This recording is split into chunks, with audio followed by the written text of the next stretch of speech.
भोंदू अशोक खरातला अगदी थोड्याच वेळात व्हिडिओ कॉन्फरन्सिंगद्वारे सत्र न्यायालयामध्ये हजर केले जाणार आहे। एसआयटी पथक अशोक खरातला घेऊन नाशिकच्या पोलीस अकादमीमध्ये दाखल झालंय। खराची कोठडी वाढणार की न्यायालयीन कोठडी सुनावली जाणार या निर्णयाकडे आता सगळ्यांचंच लक्ष लागलंय। तिसऱ्या गुन्ह्यात पोलीस कोठडीची एसआयटी मागणी करणार आहे। एसआयटीकडून तिसऱ्या गुन्ह्यात पोलीस कोठडीसाठी जोरदार युक्तिवाद होण्याची शक्यता आहे। थोड्याच वेळात अशोक खरातला कोर्टात हजर केलं जाईल। अधिकचे अपडेट घेऊया आपले प्रतिनिधी किरण ताजणे यांच्याकडून। किरण, हा तिसरा गुन्हा कुठला आहे आणि या संदर्भात एसआयटी कडून काय युक्तिवाद केला जाऊ शकतो?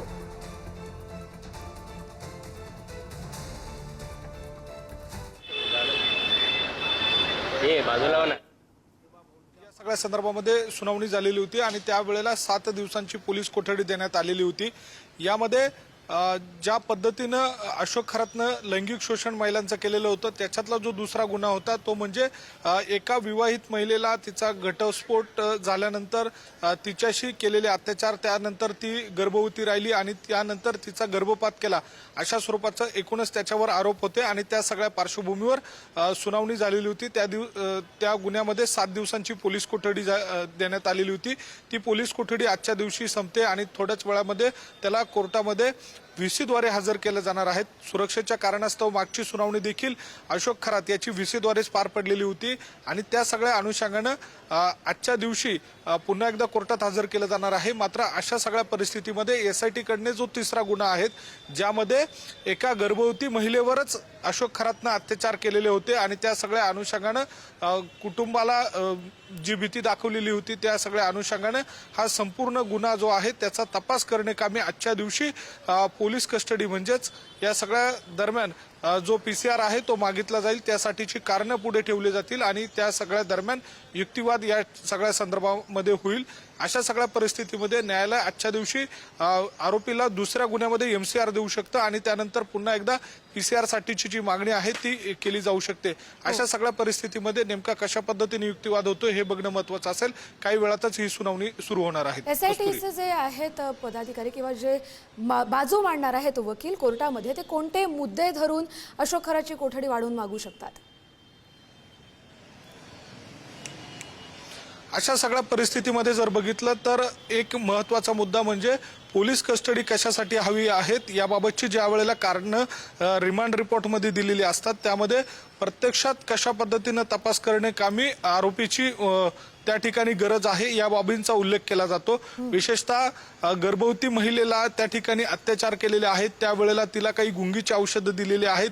अशा सगळ्या परिस्थितीमध्ये ते औषधं देत असताना त्यामध्ये नेमकं काय मिसळवलं आहेत याबाबतचा तपास करायचा आहे आणि यापूर्वीचे 2 गुन्हे पाहता आरोपीकडनं पोलिसांना किंवा एसआयटीच्या जे तपासी अधिकारी आहेत यांना सहकार्य केलं जात नाहीये असं वारंवार सांगितलं गेलेलं आहे।